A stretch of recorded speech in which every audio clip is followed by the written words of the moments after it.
Hey everybody. Thanks for joining us tonight again. This should be a fun session and I hope that you'll be active and engaged. I'm going to ask a few questions, so I'm ready to hear your answers. Today we're going to be talking about offering comfort. Here we go. Today we will talk about when and how to offer comfort to children. We're going to explore comforting resources and activities from Sesame Street and Communities. If you're not familiar with our website, it is www.sesamestreetincommunities.org. Excuse me. There are over, I think maybe over 900, more than 900 activities on that website now at this point, with over 20 useful topics to you in your work with kids. So please check that out, and all of the resources that we're going to talk about today can be found there. And then finally, we're going to discuss just briefly and get a little creative to discuss how to model comfort to the whole family, not just the kids that you work with. So I'm excited to get started. There we go. And as we get started, I want you to just take a moment to reflect.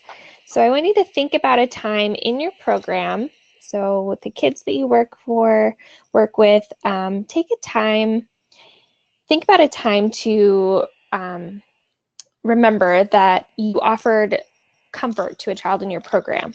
And think about what happened that made that child need a moment of comfort. And if you can think of something big or small, just type that to me in the chat box.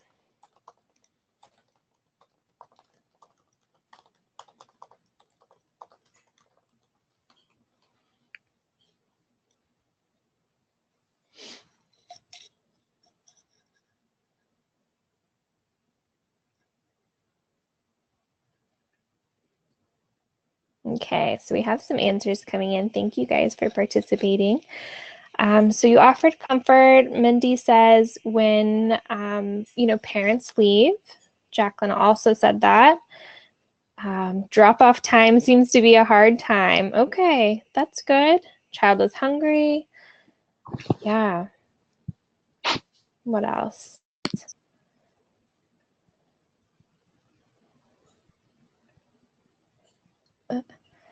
So during sharing toys, set of siblings, who have recently lost a loved one, going through a moment of grief.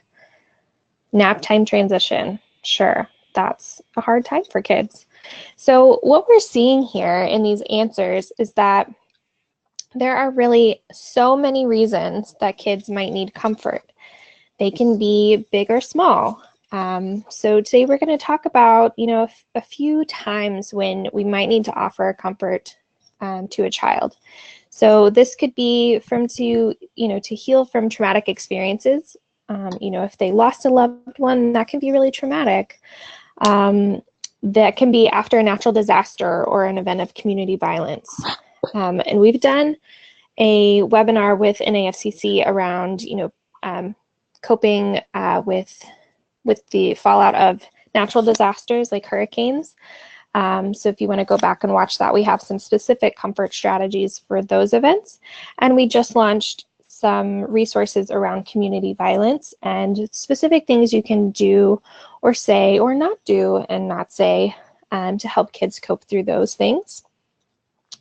And, we heard in these answers that nap time, or time of transition, time of change or transition, that can be big changes like a move or maybe a family coming back from the military, or that can be a small transition. So sometime in your routines when they want to do something else or don't want to stop playing and transition to another activity, that can be a time when you need to offer comfort.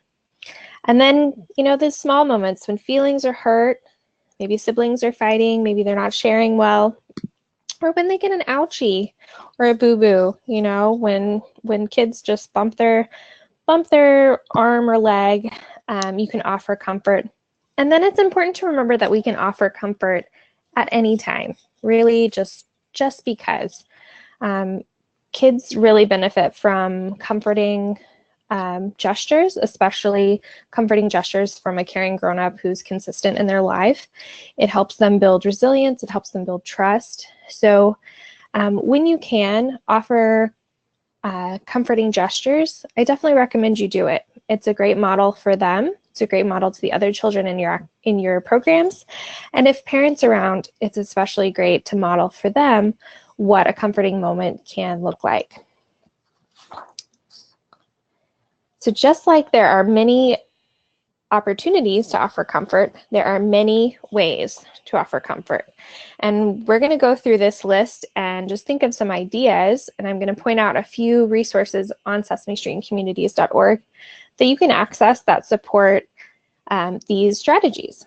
So these are talking and listening, offering hugs or comfort items, using humor, allowing kids to be creative, to move their body, to practice breathing exercises, and one that's often overlooked is just general routines.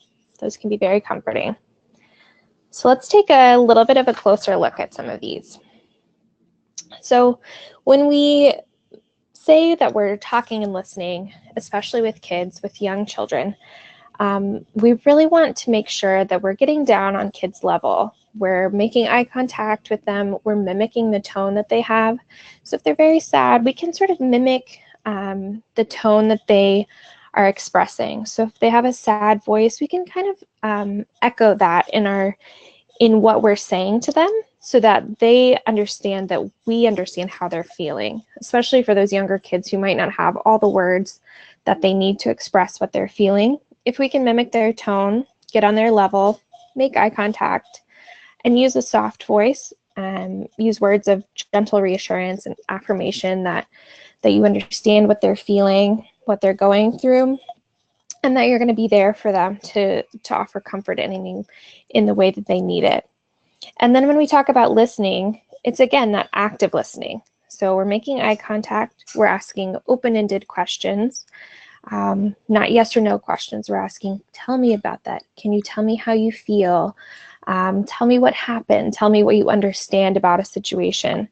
For our community violence resources, for instance, if kids are hearing something on the news or have heard of some event from friends or family members, and they seem concerned over it, you can ask, what do you know about it? So instead of launching into a whole conversation, you're really letting them lead the conversation by just asking those open-ended questions. And then very importantly, especially for those younger kids, and you guys know this, it takes a little bit of time for those little children to answer and maybe formulate the words that they need or just feel comfortable talking about things. So, give kids time to respond. Let them take their time, let them express themselves in the way that is appropriate and age appropriate to them. So later we're going to talk a little bit about creativity, using a coloring sheet or doing some arts and crafts or even movement. All of those types of creative activities, those calming activities, are also really good opportunities to talk and listen with kids because they're a little bit distracted. The pressure is off that it's not so much of a one-on-one conversation, but they're sort of doing something that they enjoy. Maybe you're coloring in tandem with them, and therefore they can feel a little bit more open and at ease and talking about whatever's on their mind. So we want to talk and we want to listen in an active way. On the right, you'll see an example of one of our workshops. This can be found on the traumatic experiences topic page. We have a couple of bundles, and these are really coping strategies. So this one is all about self-expression. And again, sometimes, especially for those younger kids, they might not have the words and they might express themselves with their bodies. And so a way to listen is to really notice that maybe they're not saying what's bothering them, but you can tell in their body and their physical tension that something's bothering them. So you can listen with not just your ears, but also your eyes, right? You can pay attention to nonverbal cues that kids may give you. So this is a workshop that you could watch this video with kids. In this instance, Rosita is really frustrated and she needs to get her frustration out. So she is allowed to punch a pillow, which is a safe way to get some of that energy out. And then there are some other assets that you can follow along with. So this is an example of, again, that active listening, not just using our ears, but also using our eyes and just using our gut instincts and really trusting that. So the next couple of strategies are hugs and comfort items. And so I know that you all work very closely with kids and you have different levels of comfort, different rules and regulations when it comes to hugs. And we definitely want you to abide by those. Sometimes hugs are just for family members. So, specific families might have their own rules about that. So definitely, keep that in mind when we're talking about hugs. And maybe that just means asking permission, asking a child if they want a comforting touch, if they want to hold hands, if they want a pat on the back. It doesn't necessarily have to be a hug. And a hug doesn't have to be from a person. So we can also offer kids comfort items. We can offer them, stuffed animals. That might be a blanket. We could offer them a picture of a loved one. So some of you mentioned that drop-off time is a difficult time and kids need comfort. One idea that I've heard from a family child care provider is that they'll have, like a cubby system or somewhere that children can put their things and their items for the day. And what they'll do is, laminate a picture of their family or someone that they love or that they often miss, and it'll be like Velcroed to their little cubby. And so that way, if they're ever feeling lonely or if they're ever missing that person, they have that reassurance, that comfort item right there at their cubby that they're allowed to go and look at, maybe talk to a little bit, say, I miss you, but I'll see you soon. And those are things that you can practice with them as well. And maybe as a parent drops them off, they can point to that and say, see, there I am, and I'm always with you, and I'm going to come back at the end of the day. That's an example of a comfort item. They can also be things like a pet rock. I didn't personally have a pet rock, but I knew some kids that did, or just a special toy that's small that they can keep with them, or a good luck charm, if you will. Those can be very comforting. And together in your programs, you can actually make comfort items. So maybe you could make a glitter bottle, which is also great for calming down if kids are feeling anxious or just a little bit too energetic. You can maybe make something with fabric, maybe make a sock puppet. That could be a fun comfort item, and you could keep those at your program. And you can use them for all kinds of different activities. So really get creative and see what kids are interested in, see what kinds of comfort items make them feel those warm and fuzzy feelings that they need when they're feeling upset. So follow their lead and have a lot of fun with that. So the assets I have listed here include a storybook, which is about furry, fuzzy hugs. And this is actually a really sweet and very simple storybook, and what it does is describe different types of hugs. So, for instance, a mom hug could look like this, a grandma hug could look like this. It also describes different times of day when a hug, or different scenarios when a hug might be necessary or helpful. So when you're happy, when you're sad, all kinds of moments are good for hugs. So that is something that you can read along with kids and talk about their favorite types of hugs or their favorite types of comfort. Or you could even share this with parents and just have them remember that, hugs are a really affirming thing for kids, and that type of affection is important and helpful to kids' development. And then the second asset there is called Special Comfort, and it's a video, and it's all about the Sesame Street Friends comfort items. So they each have their own comfort item, and they talk about it. So that's a video that you could check out. You could watch it with kids in your program as you're making comfort items as a craft activity, for example. All right, the next two include humor and creativity. So humor is a great tool for redirection. And, you might think of redirection as distraction, but it's sort of a positive, quick change. If you can get kids' attention away from what they're upset about, especially if it's one of those smaller types of being upset. Maybe somebody didn't share, or maybe they bumped their toe and it kind of hurts. Some of those smaller things, redirection is a really good tool, and humor is a great way to do that. So, young children find all kinds of silly things funny. They like opposites, they like rhyming, they like when things don't quite make sense or aren't what they expected. So you can make a silly face, you can say a silly rhyme, you can do all kinds of things. I'm sure you are all very good at making children laugh. And then another way to employ humor is really to let the children lead. What they think is funny, say maybe, can you tell me a joke? Can you do something silly? Just to try to redirect again and take their mind off of the thing that's bothering them. Another strategy is creativity. So I mentioned earlier that coloring sheets or art activities can be really soothing. They can set kids at ease, especially if they are doing it in tandem with you or with their peers. In a previous webinar, I know we talked about, I think it was the caring for mixed age groups, maybe pretty recently. We were talking about doing a collaborative or group art project where everyone gets to be involved in some larger project, like an ocean scene or a jungle scene, but they're contributing in their own way. That sense of collectiveness can be really soothing as well.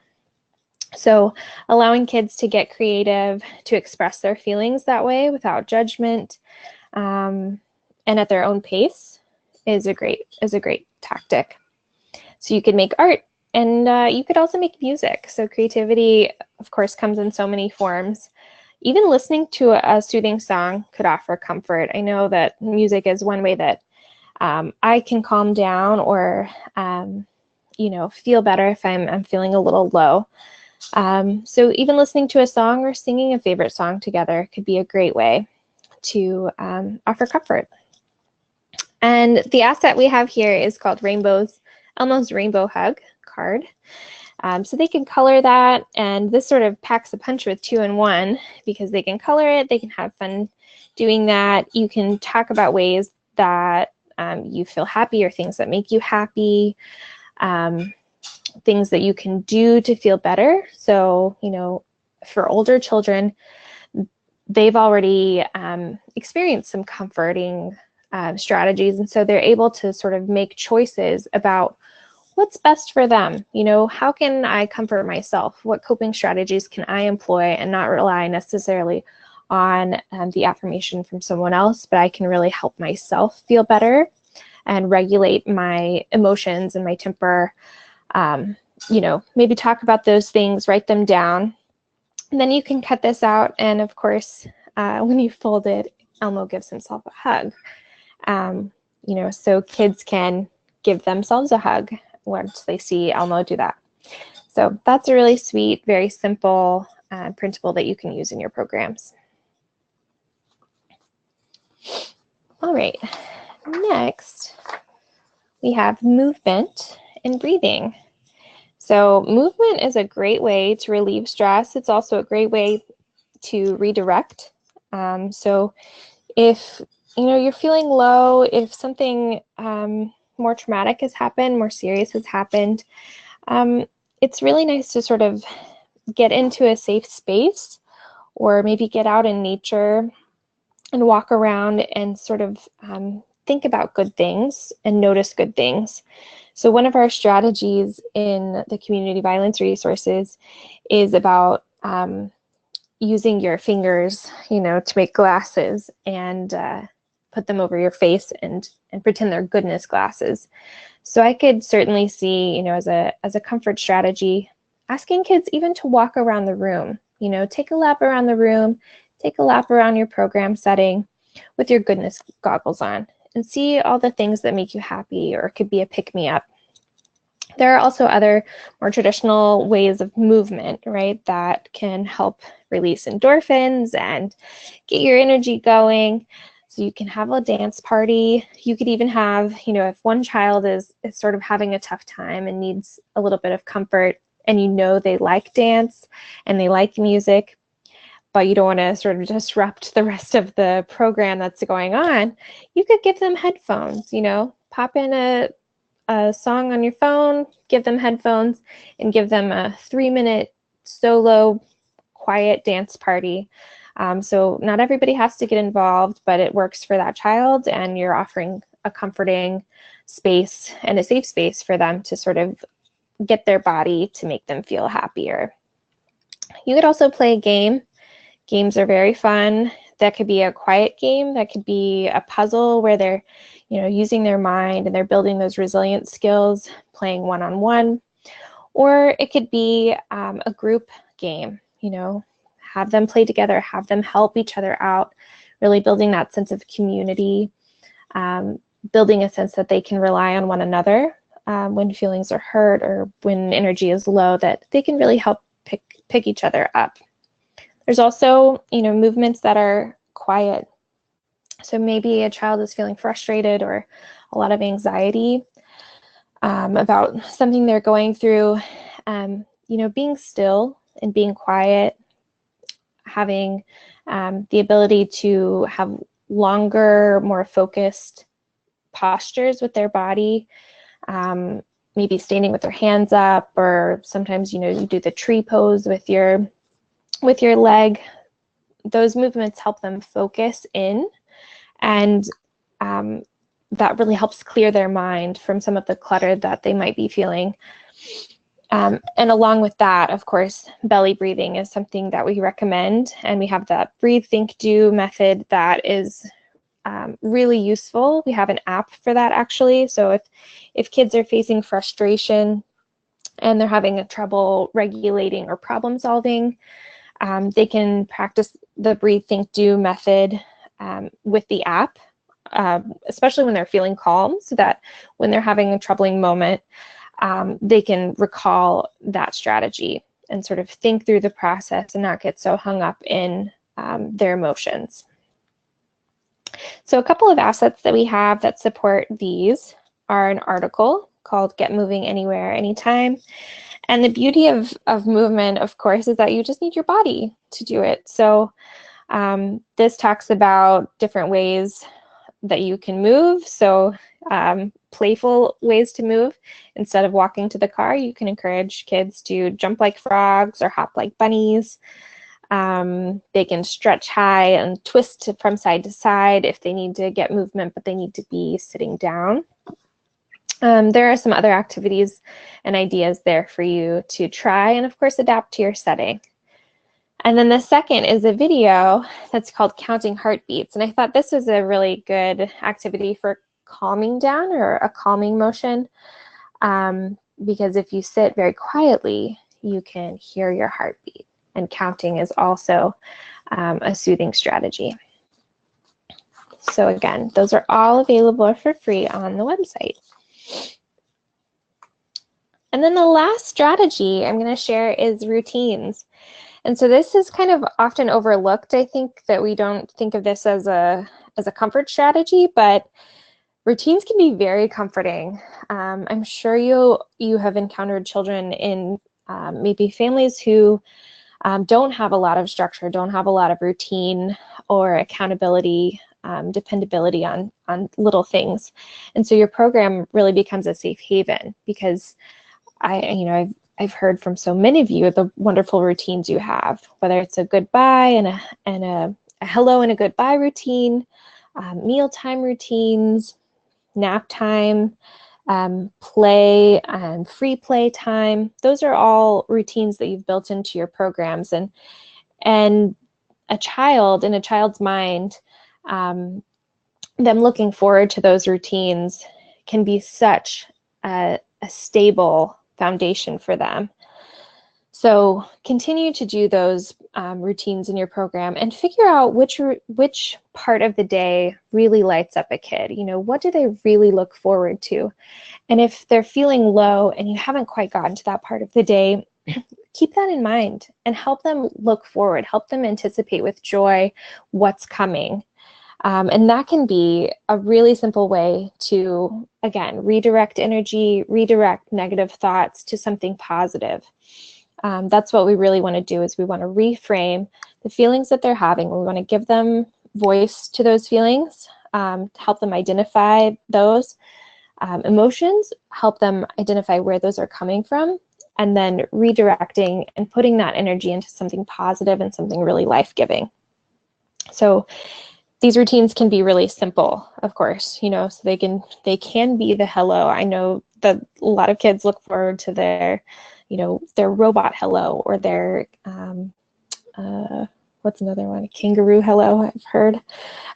Lots of different types of playful things that kids can get really excited about. So the asset that we have here for you, these were actually created for our See Amazing in All Children, our autism initiative. And these are routine cards that you can customize to an extent. So you can click on them and they go through the steps of the routine. So for instance, brushing teeth, you'll need a toothbrush. You'll put toothpaste on the toothbrush. You'll turn the water on. You'll brush your teeth, you know, for however long. Then you're going to rinse and you're going to spit. So it goes through step by step these everyday routines that kids go through, and also some, you know, sometimes routines like going to a birthday party or going to the doctor or the dentist. Those are sort of sometimes routines. And excuse me. And for, you know, children with autism or another unique situation, they might need more reassurance or more repetition to understand these routines and really get comfortable with them. But I thought these would be a good way, especially for the younger kids, or if you do have a child with autism or another special need, that these might be a good way to familiarize them with routines and get them excited about what's to come. Alrighty. So shifting gears, I want you again to take just a minute to reflect and remember that each child is unique. They respond to things differently, and each child has different types of comfort that that they respond to well. And so we want to just keep that in mind and really take note. I know you guys are so close with the kiddos in your program, so just take note of what works for some children and what works for others, and tailor that, and also share that with parents. You know, that can be a really good clue for mom and dad, that, you know, I've noticed your child really responds well to music when they're upset. Maybe you could try this at home. So keep in mind that each child is unique, and keep in mind that comfort doesn't always have to come from a grown-up. So we talked about playing games a little bit, building that sense of community. And it's just important to remember that we all have our strengths and our different styles in offering comfort. So we have our own preferences in receiving comfort, but we also have our strengths in offering comfort. And the kids in your program are good at offering comfort as well, especially, you know, when they're developing these empathy skills. They're understanding a little bit more how it feels, or, you know, how another person might feel in a similar situation, sort of being able to put themselves in their shoes. And it's really important to let them shine, you know, so let your kids shine in those giftings that they have, and they'll learn from each other. They might make a few mistakes. Their strategies might not be super successful every time, but they'll learn from each other, and you'll learn from them too. You'll learn, oh, this child is really thriving at this. And again, that's another key point to share with parents, another positive thing that you can share with them about their child, so that they can nourish that gifting and allow it to grow. All right, so let's reflect one more time. I kind of got ahead of myself, but I want you to think now, instead of about the children in your care and the times that you've cared for them or offered comfort to them, but think back to your own childhood, or sometime in your past. Maybe it wasn't in your childhood. And what models of comfort did you have? Did you, have a specific person that was really good at just knowing the right things to say, or someone who gave you a gift or played a song that really spoke to your heart? Or as a child, was there someone that you could always turn to? Can you remember, the question here is, can you remember a comforting moment? And tell me about that in the chat box.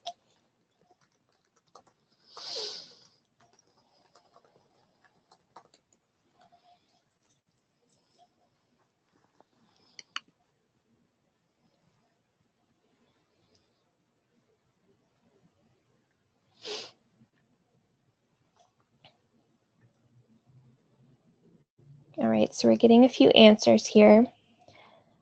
Wendy says a friend's mother was always someone I could go to when I needed help. Great. Back rubbing, I always like that too. An older sister, so an older sibling is a really great person to get comfort from. I know I rely on my sister a lot. Ooh, I like this one. So Aline, I hope I'm pronouncing that right, says she fell off her bike and her mother hugged her and made her a special treat. So food is a really comforting gesture, especially as adults. I think we appreciate a sweet treat or a home-cooked meal a lot.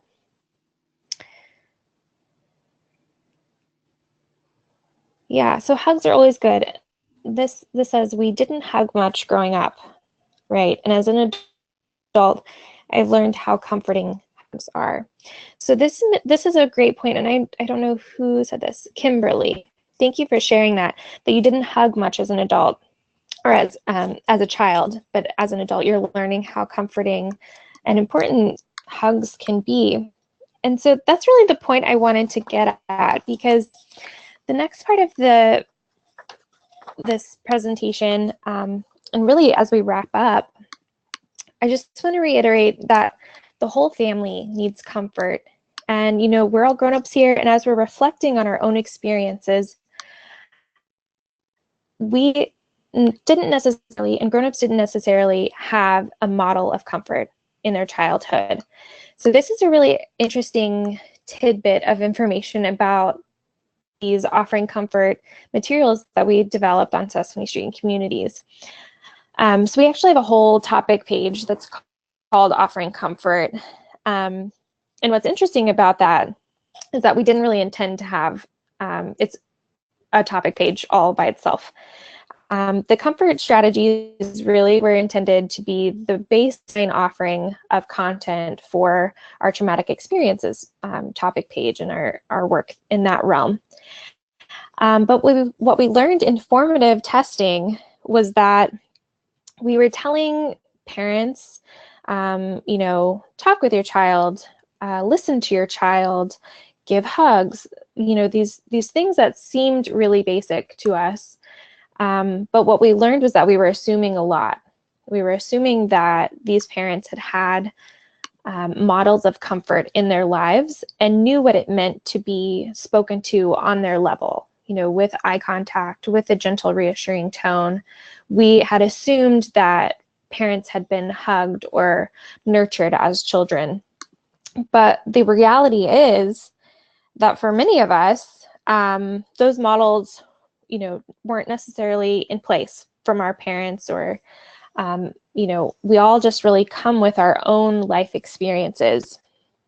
And so it's important to remember, especially when you're trying to engage families in your program and ensure that families, parents are using these comfort strategies at home, and that kids are feeling comforted at home and not just in your program. When we're trying to ensure that, we want to make sure that we are actually modeling comfort to the whole family. So to parents and to kids, because they might have only a couple of comfort strategies in their toolbox. Maybe they had a dad who was so good at telling jokes, so they understand how to use humor, but maybe their child doesn't respond to humor as well as they do, and their child really needs a good listener, and that wasn't necessarily modeled for them.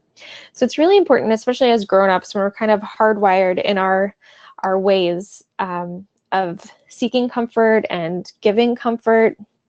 We need to be a little bit more flexible, and we need models and directions for those things. So in this next part, I just want to go through the same comfort strategies that we're offering to kids, and I want you to think through how you can sort of, quote, adultify these strategies. So think about your particular programs, the ways that you are already engaging families, engaging parents, the ways that you want to. I know that parent engagement is a really big factor in an AFCC. So, all the ways that you want to engage parents, think about these things and how you can sort of adapt these strategies and model and also accommodate these comfort strategies for the parents or the caregivers in your program.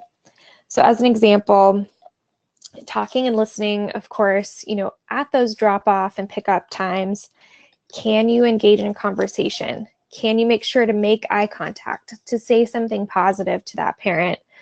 Can you ask how they're doing, and really give them time to respond, right? So if they just say, oh, good, doing well. Oh, tell me what's good about your day. Tell me what's going on that's positive. If they're having a hard time, can you tell me more about that? I'd love to know what's going on. Can I support you in any way? So really engaging in conversation, both talking with those positive, reassuring tones and listening and giving them time and space to really respond. Another example could be so hugs. Maybe you're not a huggy person, or maybe you don't hug in your program or think it might be strange, but you can certainly give a special greeting or a goodbye to a parent. So again, engaging in conversation, maybe it's a handshake, maybe it's a high five, maybe it's a welcome space in your program. So I know that some people have a welcome calendar or a journal where they're free to write things in there. Maybe you have a special treat in the morning, like coffee or donuts or something like that. Hugs can be really warm and comforting. So maybe you have something that's also warm and comforting for adults in your space so that they really feel welcome. Comfort items. So one idea that I had about comfort items is, it can be really comforting for a parent to get a text in the middle of the day, or a picture of their child, or an email at the end of the day saying, these are all great things that your kid did today, and I'm really proud of them, and I'm so thankful that they're in my program. So those words of affirmation and those physical gestures of, sending an e-newsletter or sending a text during the day, those can be comfort items. Parents can really cherish those and hang on to that tidbit of positive information throughout their day, especially if they're having a hard day. Breathing routines and creativity, those are all kind of, you got to get really creative here.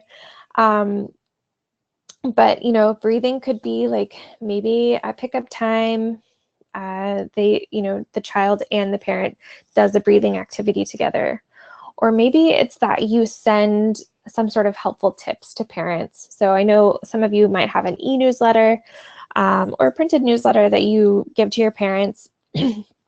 Maybe you give them some self-care tips in that, take a moment to take a deep breath, remind them that they're important, that they're doing a great job for their kids, and that a deep breath for them can also be really comforting. And routines, you can model this in your program. You can totally tell them, this is what we do every day. This is how we're structuring our days. And I noticed that your child really looks forward to X, Y, and Z. What do you all do at your home? What are your routines?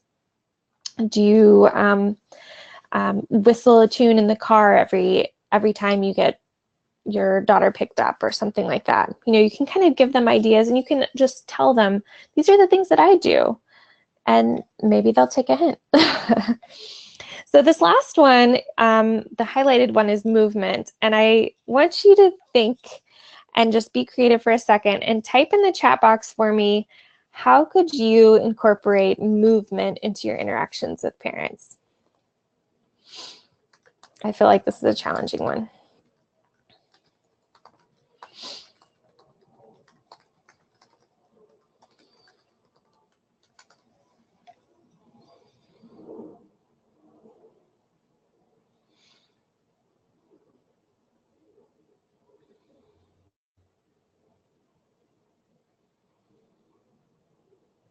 A quick dance party at the end of the day. Okay, that's really fun. I love that.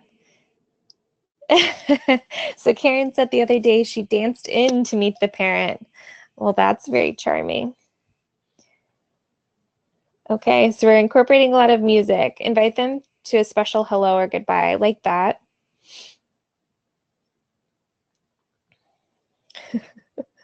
Lots of dancing. Okay, so I like this. So Kimberly, again, she says, I have no idea. One of my moms and I am close, that I am close with, sit out on the balcony and talk. So right, so movement doesn't have to be, though, it doesn't have to be dancing. It doesn't have to be, you know, running around the block. You're totally right. You know, sitting is still being present and using your bodies, you know, to take those calming movements as well. You know, especially if a parent has a heavy workload or is working a couple jobs, you know, giving them space to rest is a great way to relax their body. And that's also a type of movement. A couple of ideas that I had around movement is really extending parent to parent. So, you know, you can certainly invite them into your program. Someone else here said that body language, you know, having the right receptive body language in a conversation is a great way to incorporate movement and consider movement in your interactions, which is a great point. But you could also extend, you know, if you are providing coffee and donuts in the morning, maybe that allows an opportunity for two parents that happen to come in at the same time to drop off their children, say, oh, I haven't seen you in a while. And they're able to take a walk around the block while they're drinking their coffee and just catch up a little bit, talk about parenthood, talk about their lives, and reconnect. So the movement that you can offer is really also allowing parents to connect with each other and extend that. And then another idea that I had, and I don't know if this is movement, maybe this goes more under creativity, but I know that some of you incorporate parents into your actual programming. So, or facilitate parent nights or family nights where you're doing activities together. And I like that idea of really engaging them as well. So following parents' leads on how they're creative, how they're gifted, and allowing space for them to maybe facilitate a baking group or a crocheting lesson or something like that. I know I've heard of a man who was a great mechanic, and he had like an auto shop session for kids in his child's program. So allowing, you know, parents to also be comforted and affirmed through their giftings is also a great way to go. So thank you so much for sharing. A lot of great ideas in here. I don't know if Nicole can share those activity ideas afterwards, but that would be great. And then lastly, I just want to leave you with a quote from our friend Big Bird. So this is really just meant to uplift you. He says, the bad days happen to everyone, but when one happens to you, just keep doing your best and never let a bad day make you feel bad about yourself. So you guys are really doing a great job. You guys are good at comforting your kiddos. I just encourage you to keep on keeping on. Use these resources, use the strategies that I presented today, and also get creative, especially with the parents in your program. Remember that they might not have had models of comfort that we know are so effective today. So be sure to model that for them and extend your interactions, not only your comforting interactions, not only with kids, but also with the whole family. So that's all I have for you guys today. And some of you asked about the website. It is sesamestreetandcommunities.org. And these are some ways that you can get in touch with us. If you have any questions, you can email us at communities@sesame.org. And then we're on Facebook in 2 places. And we're also on LinkedIn now. So we have a professional group on LinkedIn. So I encourage you to find us there and join the conversation. And I'm happy to answer any questions you guys might have.